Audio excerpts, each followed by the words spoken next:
Good morning বন্ধুরা, তোমরা সব কেমন আছো? আশা করি ভালো আছো।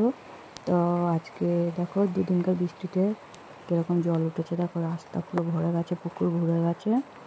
তা এখানে হাঁটু পর্যন্ত জল হয়ে গেছে। দেখো পুরো একদম সব রাস্তা মানে যাচ্ছে তাই অবস্থা হয়ে গেছে। তো তোমাদের ওখানে কার কারদের এলাকায় জল উঠেছে এরকম রাস্তায় বাড়িঘর ডুবে গেছে আমাকে কমেন্ট করে জানিও। তো আমাদের এখানে তো এসে গেছে।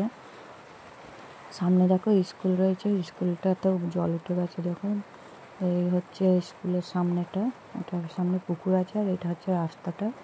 তো দেখো জল উঠেছে রাস্তাতে। দেখো এই দেখো স্কুলে জল ঢুকে গেছে। দেখো এই যে স্কুল সাতঘরিয়া প্রাথমিক বিদ্যালয়। তাই দেখো দেখতে পাচ্ছ তোমরা কীরকম জল উঠেছে, রাস্তা হাঁটু পর্যন্ত জল হয়েছে।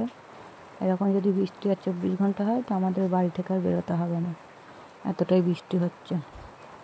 জল জমেছে আমাদের বাড়ির পেছনেও পুকুর আছে, সেখানেও জল উঠেছে কলতলা। তো এটা তোমাদের একটা ভিডিও করে দেবো, দেখবে। এইটা হচ্ছে বাড়ির সামনের পুকুরটা। তো এরকম জল উঠে গেছে দেখো। এবার বলো বাড়ির বাচ্চারা দিয়ে চলে যেতে হবে অন্য কোথাও থাকার জন্য। তো ভিডিও